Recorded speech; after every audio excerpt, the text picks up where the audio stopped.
Fala meus filhotes, professor Kevin aqui para mais uma aulinha nossa hoje sobre viroses. O que é uma virose? Virose é qualquer doença causada por vírus, tá? Então se a doença foi causada por uma partícula viral, a gente pode chamar essa doença de virose, legal? O que é importante sempre de você entender sobre uma doença viral? Primeira coisa é que a gente não tem medicamentos que matam o vírus, tá? Porque o vírus, lembra que ele é um parasita celular obrigatório, ele não é um ser vivo nem um ser não vivo. Então a gente não tem muitos medicamentos que vão conseguir atacar diretamente o vírus. Então o que a gente pode fazer, em alguns casos, é atrapalhar o ciclo do vírus dentro de você. Em outros casos, que é a maioria deles, você tratar os sintomas daquele vírus, tá? Então quando você, por exemplo, toma um remédio de gripe, tu percebe que normalmente aparece lá no rótulo: combate os sintomas da gripe e não combate a gripe, tá? Então, diferente dos antibióticos, por exemplo, que atuam sobre bactérias, que aí a gente já mata diretamente a bactéria, o vírus ele não tem esse tipo de fármaco. Então, Kevin, se eu tô com uma virose, vai adiantar eu tomar um antibiótico? Não, tá? Porque ele não vai ajudar o quê? A matar a partícula viral. O que eu vou ter que fazer, muitas vezes, é fazer o quê? É combater o sintoma e esperar com que o meu sistema imunológico reaja contra aquela partícula viral, beleza? Então isso é bastante importante. Além disso, é muito importante você saber de como que o vírus é transmitido. Então, cada virose tem uma transmissão diferente. E é importante que a gente saiba como que esse cara é transmitido, como que chega até mim. E é legal também saber se existe uma certa vacina ou não contra aquela determinado tipo de virose, beleza? Então a gente vai passar por todos esses pontos na nossa aula de hoje. Então, toda vez que a gente pensar em virose, você vai pensar em doenças cometidas por vírus, tá bom? Primeira virose nossa aqui vai ser o que a gente chama de varíola.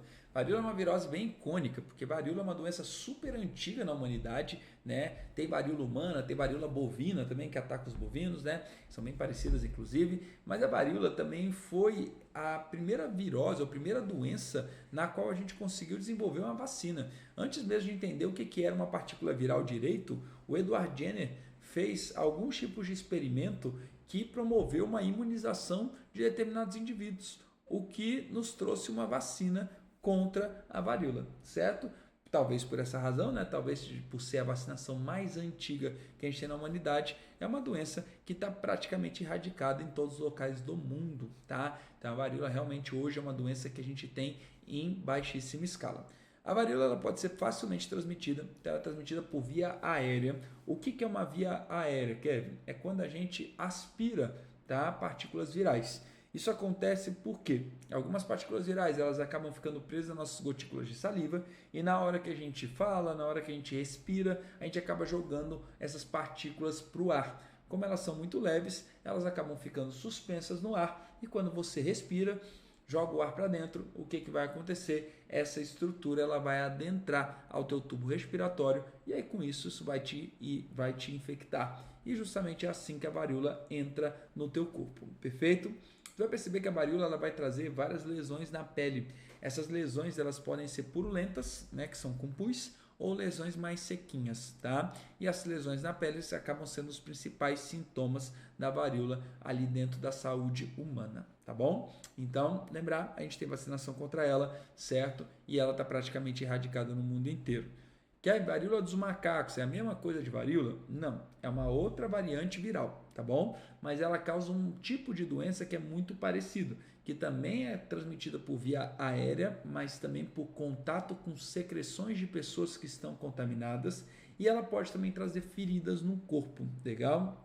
A gente percebeu que a varíola dos macacos, ainda bem, ela é um pouco menos infecciosa do que a varíola padrão, certo? E com isso, realmente, isso nos deu um alívio no coração, né? Porque ela tem menos potencial pandêmico, vamos dizer assim, do que a gente acreditou que ela tinha no começo do processo. Perfeito? Então isso é bem, né, interessante a gente visualizar.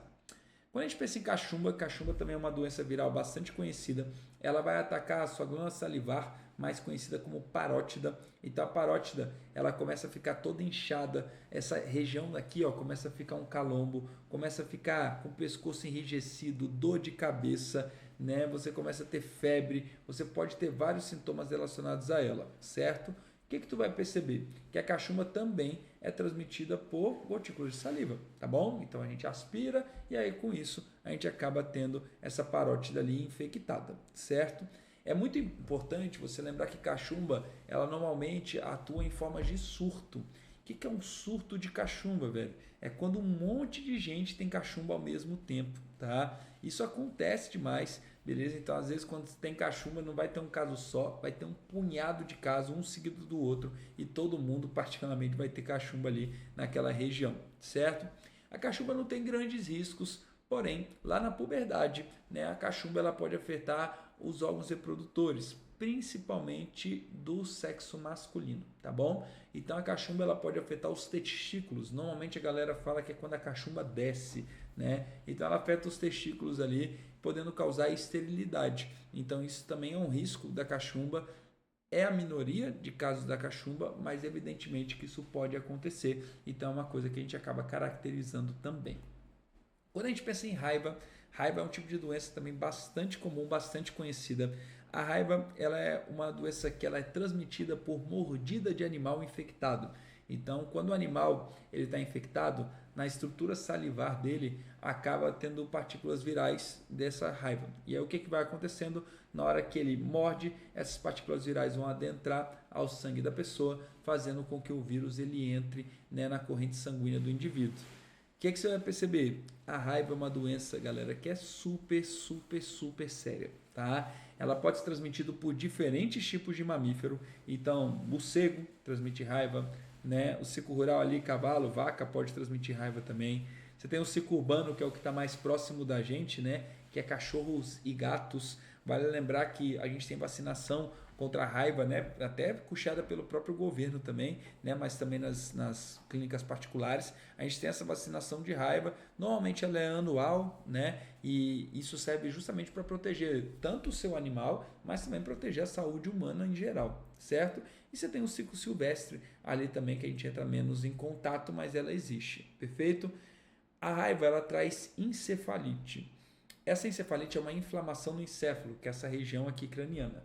O que tu percebe? Que a raiva, a inflamação dela, ela é tão grande que isso vai começar a trazer convulsões, espasmos musculares, hidrofobia, que seria o medo da água, o medo do reflexo ali na água, trazendo posteriormente a morte do indivíduo. Então, por exemplo, é muito comum que um cachorro, quando tem a raiva, ele fique salivando demais, ele fique babando demais. Isso é um sintoma bem característico dela, certo?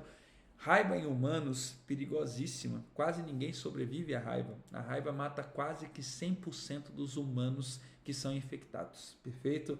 Então significa que se você pegou raiva e não conseguiu tomar um soro antirrábico logo após a infecção de raiva, tu vai perceber que tu vai ter muitos problemas e provavelmente vai chegar a óbito.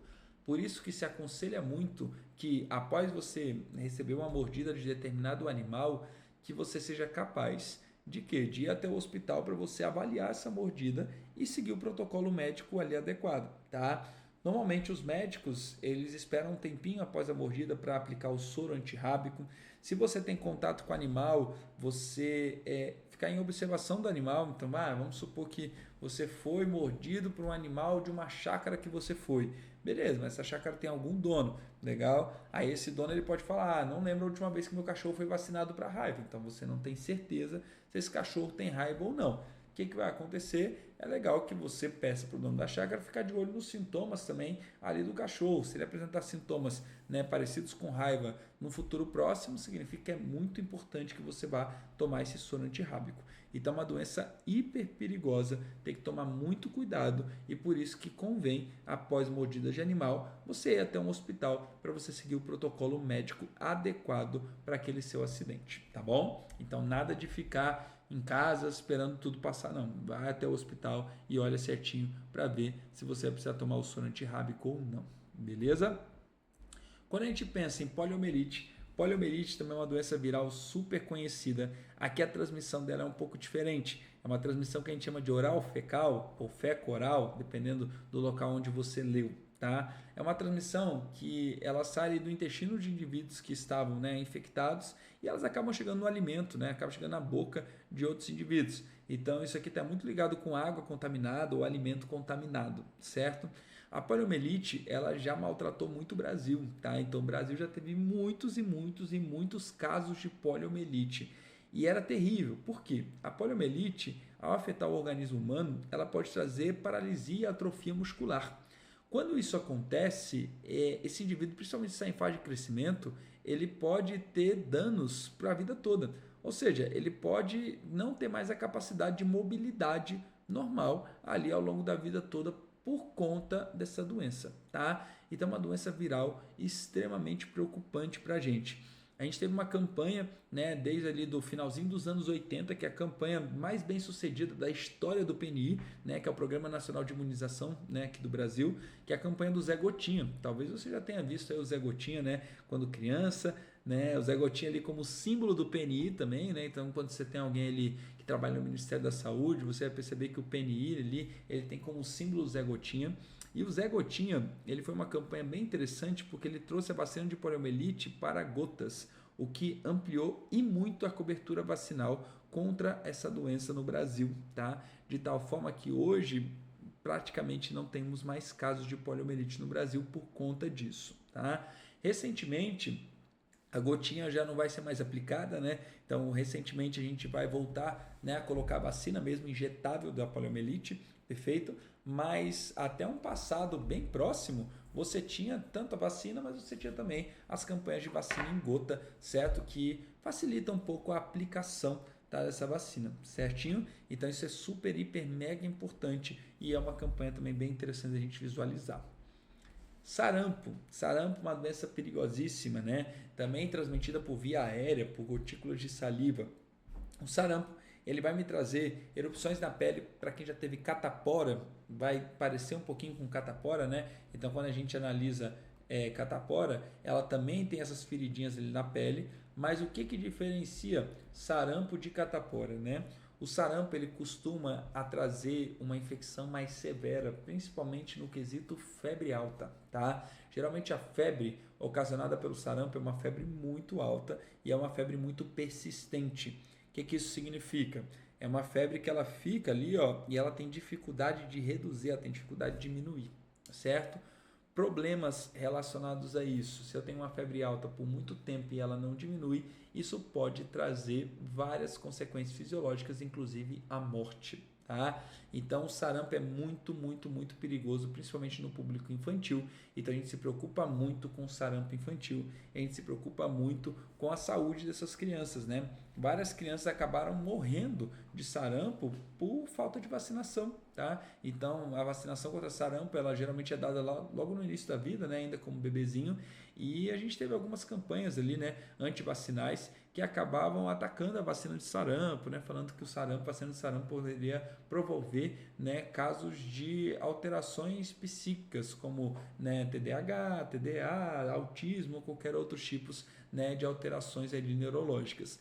E aí, né, por conta disso, algumas famílias decidiram parar de vacinar, né, mas mesmo o estudo não sendo um estudo confiável, beleza? E aí o que acontece? Teve uma queda ali de vacinação de sarampo, né? E isso acabou promovendo, né, ao aumento ali de mortes e de infecções de sarampo ali na população humana. Então é uma doença que a gente sempre fica ali em alerta, né? E sempre ali fica em alerta também, né? A importância mesmo, né, de você sempre ter essa cobertura vacinal relacionada a sarampo. Herpes, existe herpes genital e existe herpes labial, tá? A herpes genital e labial, ela tem a infecção da mesma forma, né? A infecção por contato, porém são partículas virais diferentes, ou seja, o indivíduo com herpes genital não consegue passar herpes labial para outra pessoa. E nem vice-versa, o indivíduo de herpes labial não consegue passar herpes genital para outra pessoa, porque são partículas virais diferentes, HSV1 e HSV2, tá? Mas os dois têm infecção por contato. A herpes genital, então, ela é um tipo de IST, infecção sexualmente transmissível. Então, se o indivíduo está com herpes na genitália dele, evidentemente que essa herpes, através do ato sexual desprotegido, ela pode, né, ser passada para o outro indivíduo. A herpes labial, ela também está ligado com contato. Então, quem tem herpes labial, quando está com uma crise de herpes, ele acaba tendo ali feridas na boca. E se entrar em contato direto ou indireto com a boca dessa pessoa, você também pode pegar herpes. Vale lembrar que a herpes labial ela é um vírus que praticamente todo mundo da humanidade tem. Só que nem todo mundo vai ativar esse vírus. Esse vírus fica aqui no ciclo lisogênico no teu corpo tua vida inteira, certo? Em alguns casos, como por exemplo, quando o indivíduo tem uma queda muito forte de imunidade, uma, né, interação muito grande com raios ultravioleta, pode acontecer também. Tem casos de insolação que acaba, né, desenvolvendo ali, né, um caso de herpes labial. Você tem variações hormonais. Então, por exemplo, tem indivíduos que nunca tiveram herpes labial e aí na puberdade começam a ter herpes labial por conta das variações hormonais. Você tem o estresse, né, emocional mesmo, o indivíduo está ali estressado emocionalmente, aí com isso você tem herpes labial. Então a herpes ela pode aparecer em diferentes cenários, tá bom? No caso da herpes labial, ela simplesmente aparece. E aí você só não pode entrar em contato com a boca da pessoa quando a herpes está ativa, tá bom? O que significa isso? Você tem aqui um indivíduo que tem crises de herpes labial constantemente, né? Ao longo ali da vida dele já teve várias crises ali de herpes labial. Quando ele está normal, sem nenhum tipo de feridinha na boca, o que isso significa? Significa que você pode entrar em contato direto ou indireto com a boca dele, certo? Então pode lamber a boca do menino, você pode pegar e tomar no mesmo canudinho que ele, pode pegar e comer o mesmo pão ali que ele, tá tudo bem, certo? Mas naquele momento onde as feridas estão ativas da herpes labial, aí você tem que interromper esse contato. E aí você não pode ter contato com boca, você não pode ter contato indireto. Então, tomar o refrigerante no mesmo canudo, tomar ali o milkshake no mesmo canudo, comer o mesmo alimento ali no mesmo garfo, ou comer o mesmo alimento ali no pão, né? Você, deu uma mordida no hambúrguer do cara. O que acontece? Ele já levou a boca naquele hambúrguer, pode ficar ali partículas virais ativas e isso pode fazer com que você tenha também herpes labial. Não é difícil tratar nem herpes labial, nem herpes genital, tá? Geralmente a gente usa uma pomada e essa pomada é uma pomada que vai cicatrizar, né, as feridinhas que ela dá, enquanto o sistema imunológico consegue degradar aquela partícula viral dentro de você, tá bom? Quando a gente analisa HPV, é um outro tipo de vírus, também é uma IST e também pode afetar a parte cutânea, beleza? O HPV é chamado de papilomavírus, beleza? Humano, por isso o H. Tá? O papilomavírus humano ele tem essa transmissão por via sexual, por via contato, né, com a pele ali, ou até mesmo de mãe para filho no momento do parto. Tá? Então, se a mãe está ali com HPV no momento do parto, ao filho passar pelo canal vaginal da mãe, ele pode acabar também pegando HPV, certo? O HPV, por diversas vezes, ele é assintomático, tá bom? Principalmente em mulheres, então você não tem sintomas aparentes e às vezes pode aparecer verrugas, tanto na pele como também na parte genital, beleza? Que é aquela segunda imagem ali com aquelas verruguinhas.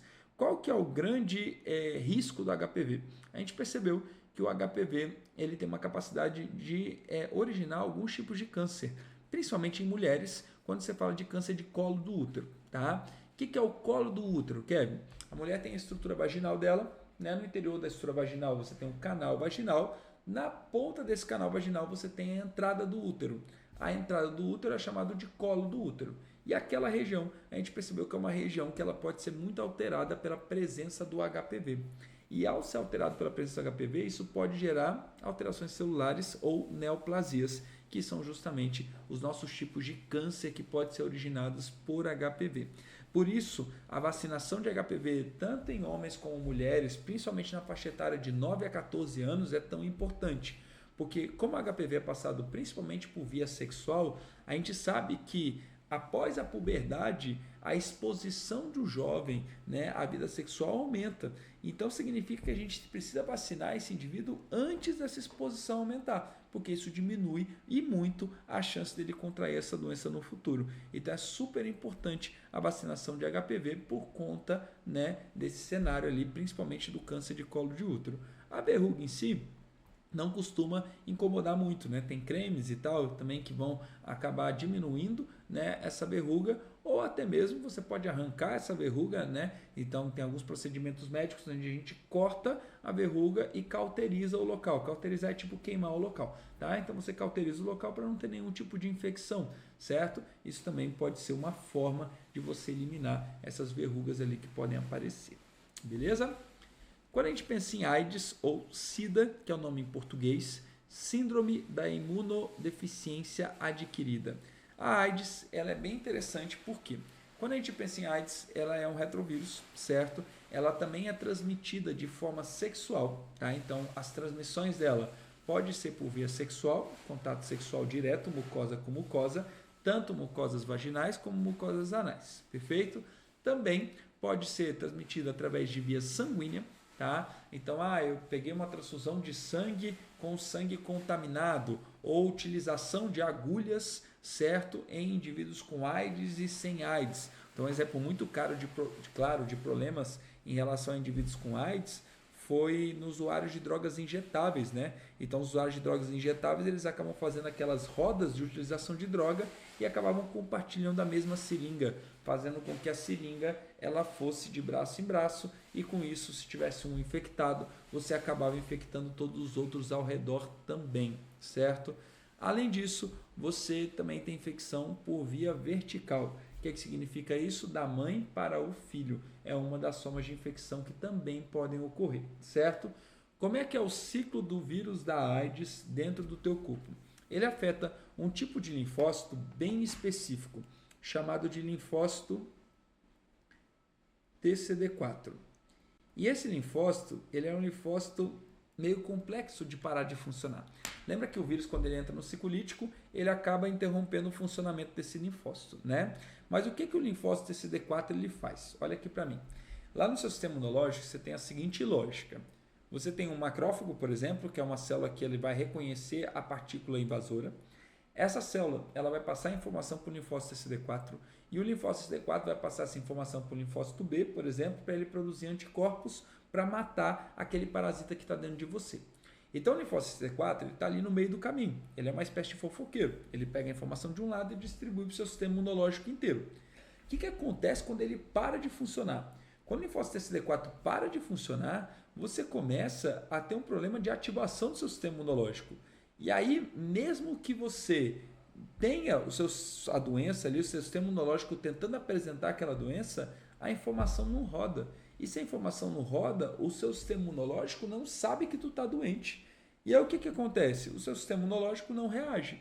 E aí, por exemplo, você pega uma pneumonia, né? Você tem pneumonia viral e bacteriana. Você pega qualquer um dos tipos de pneumonia. Ao invés do meu sistema imunológico reagir contra aquele invasor e matar aquele invasor no meu pulmão, ele simplesmente não sabe que o invasor está existindo. E aí o que vai acontecer? Aquele invasor ele vai começar a crescer no corpo do cara e isso pode atrapalhar o funcionamento do pulmão e de outros órgãos do indivíduo, certo? Então, geralmente, quando a gente pensa em HIV ou em AIDS, a gente percebe que o HIV ele não mata diretamente, ele mata indiretamente, né? Ninguém morre de AIDS, a galera morre de pneumonia, a galera morre de gripe, a galera morre de outras infecções, certo? Por quê? Porque o sistema imunológico para de funcionar. Então, o que caracteriza a síndrome da imunodeficiência adquirida é justamente a queda de linfócitos, que são as nossas células de defesa, tá? Então, os leucócitos em geral começam a cair por conta dessa queda linfocitária no teu organismo. Como é que é o caminho do HIV dentro do teu organismo? Você tem aqui a inserção do vírus. Lá no vírus ele faz a transcriptase reversa, produzindo um DNA viral. Esse DNA adentra ao DNA celular e depois disso ele começa a produzir novas proteínas que vão justamente o quê? Abandonar essa célula aqui hospedeira, certo? Kevin, AIDS tem cura hoje em dia? Não. Kevin, AIDS tem vacina hoje em dia? Também não. Kevin, AIDS tem tratamento hoje em dia? Sim, e muito eficiente, tá? Então, tratamento contra essa doença, ela é chamada de tratamento de coquetel antirretroviral. Ele não promove a cura, mas ele promove um atraso no ciclo de vida viral de tal ponto que o indivíduo ele simplesmente passa a não ter sintomas mais relacionados à doença. Ou seja, você tem vários indivíduos hoje que são soropositivos. O que significa soropositivo?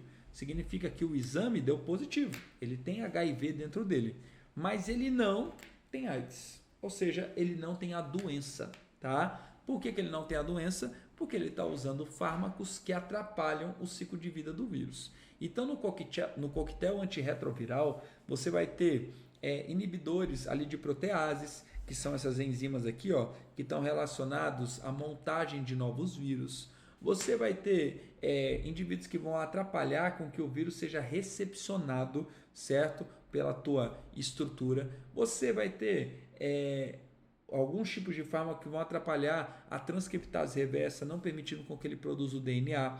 Então, basicamente, eu atrapalho o ciclo de vida do vírus inteiro. Se eu atrapalho o ciclo dele inteiro, ele não consegue se replicar. Se ele não consegue se replicar, eu não consigo ter um aumento de ataques celulares, o que faz meus linfócitos ficarem normais. Mas eu não consigo matar a partícula viral diretamente. Ou seja, um indivíduo que é soropositivo, ele pode nem ter AIDS ali naquele momento, certo? Mas ele tem que tomar o remédio a vida inteira. Ele não vai poder parar de tomar aquele remédio nunca, certo? Porque senão o vírus ele pode entrar no ciclo lítico e pode começar o quê? A replicar dentro do corpo dele. Então, por isso que ele tem que tomar o coquetel antirretroviral, né, durante a vida dele inteirinha, certo? Existem maneiras de prevenção padrão, vamos dizer assim, que é não usar a seringa do outro, fazer tatuagens em locais confiáveis, inserir piercing em locais confiáveis, tá? Então, eu vou furar um piercing, vou furar em qualquer esquina? Não, a agulha tem que ter esterilizada, certo? Se a agulha não for esterilizada, isso pode ser um problema para você, tá? Então, isso aí é muito importante que você tome esses cuidados. Além disso, sexo com uso de preservativo, né? A maior taxa de infecção, né, de HIV é entre indivíduos de 15 a 25 anos, que são indivíduos que iniciam a vida sexual, tá? E acabam, né, dando mole, acabam aí não utilizando o preservativo, e ao não utilizar o preservativo ele acaba ficando exposto a esse tipo de doença. Então, relações sexuais com uso de preservativo, tá? É só a camisinha, tá, galera, que impede com que você contraia a doença. Mas eu estou usando anticoncepcional. Anticoncepcional não é preservativo, é método contraceptivo. É para o indivíduo não ter filhos, certo? Mas ele não atrapalha na infecção com as doenças, perfeito? E hoje em dia existem mecanismos bioquímicos também, que é o que a gente chama de PrEP e PEP. A PrEP, ele é o mecanismo pré-exposição e a PEP é o mecanismo pós-exposição. É um remédio, é um fármaco, tá? A PrEP, o indivíduo ele vai tomar diariamente, né, um comprimidinho, e esse comprimidinho ele vai tampar os receptores celulares de linfócito CD4. E aí com isso o vírus não consegue adentrar na célula dele. Ou seja, mesmo que esse indivíduo ele entre em contato com HIV, então o cara foi lá e fez sexo sem camisinha, ele entrou em contato com HIV, beleza, mas não necessariamente ele vai ter o HIV infectando as células dele. Por quê? Porque ele está tomando a PrEP, está tomando esse esse método contraceptivo, né? Esse método de defesa, na verdade, contra a doença pré-exposição, legal? A PrEP não é contraceptivo, tá, gente? Então tem que tomar esse cuidadinho. Até que falei método contraceptivo, mas tá errado, tá? A PrEP, ela não é contraceptiva, ela não atrapalha uma gravidez, perfeito? Ela só evita com que você tenha a doença. A PEP, ela já é pós-exposição. É aquele fármaco que você toma imediatamente após ser exposto, né, ao vírus HIV. Eu preciso tomar a PEP em até 72 horas, beleza? O mais rápido possível, mas no máximo até 72 horas após a exposição. Quando que se usa PEP? Né? Em ambientes hospitalares, quando você tem acidente com agulhas, por exemplo, se usa PEP, tá? Em caso de abuso sexual, se usa PEP, certo? Mas tem que ser tomado 72 horas após o contato. Se for tomado depois desse período, ela não tem mais atividade. Então vamos supor que a gente teve um caso de abuso sexual de uma pessoa, né, num dia, e daqui a 10 dias só que ela consegue ir até o hospital. Se só daqui 10 dias ela consegue ter o hospital, se ela for infectada, não adianta ela tomar PEP. Isso não vai ajudar a vida dela, certo? E aí você vai ter que tratar para HIV caso ela seja soro positivo, beleza? Febre amarela. Febre amarela é um tipo de arbovirose. O que são arboviroses? São todas as doenças causadas por mosquito que são viroses, tá? Transmitidas por esse carinha aí chamado de Aedes aegypti, beleza? Então, febre amarela, zika, chikungunya e dengue são as 4 arboviroses que a gente comenta aqui, certo? Todas elas têm a mesma transmissão, picada do mosquito fêmea do Aedes aegypti. Aqui é importante você saber que o mosquito aqui é fêmea, certo? O que a febre amarela ela me traz? Febre alta, dor no corpo, icterícia, que é essa coloração amarelada que aparece nos olhos, na palma da mão, na face, por isso o nome febre amarela, e dor no corpo inteiro, na cabeça, nas costas, etc. Perfeito? Febre amarela é bastante perigoso, a gente tem vacinação contra ela, tá? Então super importante, então bastante perigoso ali para nossa saúde. Dengue, também um tipo de arbovirose, também pelo Aedes aegypti, certo? Qual que é a diferença de dengue para febre amarela? Febre amarela te dá icterícia, dengue não tem icterícia. Então, dengue te dá febre alta, dor no corpo elevada, certo? Mal-estar, cansaço e, além disso, pode te dar feridinhas purulentas ali nas articulações. Não é uma necessidade de ter essas feridinhas, mas acontece em muitos casos, beleza? Zika e chikungunya tem outros sintominhas, mas são sintomas muito próximos da dengue, beleza? Você não precisa ficar aprofundando todas essas 4 doenças. O que é importante? Você saber como evitar de pegar dengue. Se a transmissão é por picada de mosquito, eu tenho que evitar o mosquito, eu tenho que evitar o Aedes aegypti, perfeito? Como é que eu vou evitar esse Aedes aegypti? Várias formas. Primeiro, você pode usar inseticida, veneno, beleza? Você pode usar repelente para que ele não consiga chegar até você. E você pode eliminar os criadouros de Aedes aegypti. Então, os criadores de Aedes aegypti, eles estão relacionados à água parada, certo? Principalmente em área urbana.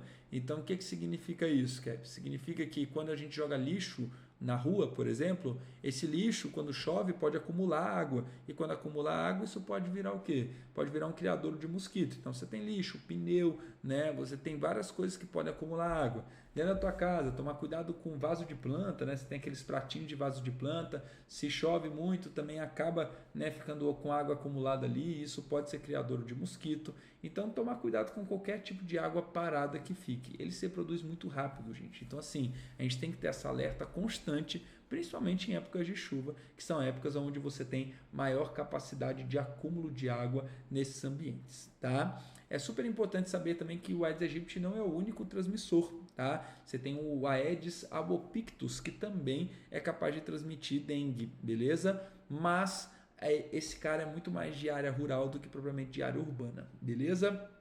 Quando a gente pensa em vacinação para dengue desde 2025, a gente começa a ter uma vacinação para dengue lá na iniciativa pública já, né? Então a gente tem uma vacina para dengue, que é uma vacina bastante útil, certo? E bastante legal, certinho, que ela está em processo ali de aplicação em todo mundo, né? Então 2025 começou, a gente precisa de um tempo até ter uma produção suficiente para você imunizar uma população inteira da magnitude, por exemplo, do continente brasileiro, certo? Mas após 2025 a gente já tem essa vacina disponível, tanto na parte privada como também na parte pública, beleza? Então acaba também sendo um aliado aí ao combate a essa virose. Vale lembrar que a dengue mais severa é a dengue hemorrágica, que é uma dengue que começa a trazer hemorragias ao longo do corpo inteiro. E a dengue hemorrágica, ela tem que tomar cuidado, porque o que traz dengue hemorrágica muitas vezes? Pode ser uma reincidência, claro, de casos de dengue, mas também pode ser um tratamento errôneo. Então você não pode tomar medicamentos anticoagulantes, beleza? Então aspirina é anticoagulante, ibuprofeno é anticoagulante. Então se você está com dengue, você não pode tomar esses medicamentos, beleza? Quando se fala de catapora, se parece muito com sarampo, também uma infecção por via aérea, mas a catapora ela traz geralmente feridas um pouquinho mais profundas na pele, traz menos febre, certo? Essas feridinhas, ela pode inclusive ficar marcas, né? Então para quem já pegou catapora, você tem marcas de catapora. Hoje em dia tem vacinação, tá, contra ela. O outro nome dela é varicela, então talvez você encontre esse nome por aí, né? Vacinação contra varicela é a mesma coisa, certo? É vacinação contra o vírus da catapora. Tem uma outra doença chamada herpes zoster, que também é causado pelo mesmo vírus da varicela, tá bom? Pelo menos vírus da catapora. Só que a herpes zoster, ele tá atacando em outras regiões e ele começa a trazer feridas super severas ali no corpo do indivíduo, tá? Então, assim, bem perigoso, geralmente aparece na parte mais nervosa ali, né? E você acaba tendo problemas relacionados a feridas bastante extensas. Então, bem perigosa. A herpes zoster coça muito, dói muito, então bem desagradável, beleza? Rubéola. A rubéola também é uma doença que tem vacinação e ela também é por infecção por via aérea, gotículas de saliva. Ela não tem muitos sintomas assim na gente, é um sintoma bem parecido com gripe, assim, um resfriadinho. Porém, a rubéola tem muito problemas em mulheres grávidas, é por isso que tem vacinação, certo? A rubéola pode trazer malformações no feto. Então, uma mulher que está grávida e pega a rubéola tem um risco do bebê dela nascer com tipos de malformações por conta do vírus da rubéola. Então, isso é super severo e é por isso que a gente aconselha também a vacinação de rubéola. Então, principalmente na gravidez, né, a que a gente chama de síndrome da rubéola congênita é bem severo e é bem perigoso. Hepatite, você tem vários tipos de hepatite, mas tem 3 que são muito comuns e muito importantes você saber, que é hepatite A, B e C. Tá? Hepatite A ela é transmitida por via oral, principalmente pela ingestão de alimento ou água contaminada. Hepatite B e C ela é transmitida por via sanguínea ou por via sexual, beleza? Vale lembrar que uma das coisas que a gente fala muito, que é sobre alicate de unha, por exemplo, né? Ah, eu fui lá na manicure e fui fazer minha unha. Aí eu fui e usei o alicate de unha presente naquele salão. É necessário que você confira se aquele alicate de unha de fato é um alicate de unha esterilizado. Se você não confia na esterilização do salão, não é legal que você utilize o alicate de lá, é legal que você leve o seu próprio alicate. Então, geralmente os salões eles têm as estufas, né? E aí sai da estufa num envelopinho, né? Que esse envelopinho é um envelopinho de esterilização. E aí com isso a pessoa pega o alicate. O ideal é que o salão mostre o procedimento para o cliente em relação a isso. Mas não vai acontecer em todos os salões. Então a gente precisa tomar esse cuidado, tá? Porque contato sanguíneo pode passar hepatite, que é uma doença super séria, beleza? Hepatite A e hepatite B a gente tem vacina, hepatite C a gente não tem vacina. Hepatite, esse nome é um nome genérico, significa inflamação no fígado. Então, hepatite é um probleminha no fígado, que pode trazer várias alterações corporais, muita dor, vômito, náusea, icterícia, fraqueza, certo? Erupções sanguíneas. Então, isso aqui é super, super, super perigoso, legal? A gente tem que tomar muito cuidado. A hepatite A, ela tem sintomas, normalmente elas vêm de forma mais rápida, e né, eles acabam o que? Eles acabam tendo uma cura, né, mais tranquila também. A hepatite B e C, por exemplo, já não tem uma cura definitiva. Tá aí, hepatite C mata mais de 50% dos pacientes, beleza? Como é que a gente descobre que tem hepatite ou não? Através de exames de sangue. Né? Hepatite A aparece muito em caso de enchente, né? Você tem enchente e aí você tem mais água e alimento contaminado e aí com isso você tem mais casos de hepatite aparecendo. Então isso aqui é bem severo também, a gente tem que tomar cuidado e é legal também manter a vacinação em dia contra a hepatite, tá? Por fim, gripes, né, ou doenças, né, por via aérea ali, gripais. As gripes são os vírus influenza, então você tem vários tipos de vírus da classe influenza e esses vírus eles vão atacar o teu corpo, né, eles vão chegar no teu corpo por via aérea, então a gente pega gripe porque né, a gente inala esse vírus e esse vírus ele acaba infectando o seu trato respiratório como um todo, te trazendo febre alta, te trazendo dor no corpo, mal-estar, em alguns casos náusea e vômito também, certo?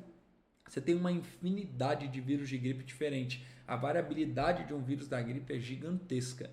Então, evidentemente, que você tem vírus que são mais agressivos e menos agressivos. Tem gripes que são cotidianas, todo mundo aqui já deve ter gripado, né? E aí você toma ali um antigripal e tá tudo bem. E tem gripes que acabam né, levando o indivíduo a óbito, de tão severa que ela é. Então, você tem tipos diferentes de gripe. O que é interessante você saber? A vacinação anual da gripe, ela tem uma razão de ser. Como o vírus da gripe ele é um vírus de altíssima circulação, é necessário que o indivíduo toda hora tome uma dose de reforço para trazer essas novas variantes virais.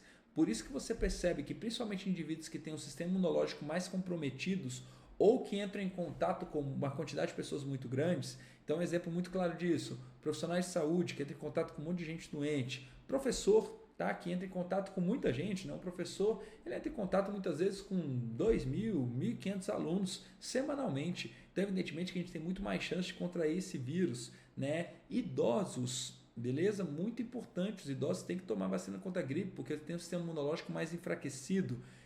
Imunodeprimidos, como pessoas que têm AIDS, também tem que tomar essa vacina contra a gripe. E isso é muito importante para quê? Para que você consiga manter atualizado, vamos dizer assim, o seu sistema imunológico. E com isso, você vai ter uma capacidade bastante grande de combater esse tipo de partícula viral, certo? Então, por hoje é só, tá? Um grande beijo no coração de vocês. Quer ter mais doenças virais? Tem. Para doença, por exemplo, que a gente não fala aqui porque tem que parar de cair em prova, né? Mas Covid, né? Que é uma doença bem recente aí pra gente, também infecção por via aérea, também, né, infecção no seu pulmão. Então você tem vários tipos de viroses existentes. Aqui eu só trouxe as principais, as mais importantes na atualidade para vocês. Beleza? Um grande beijo, um queijo para vocês e até a nossa próxima aula. Tchau, tchau.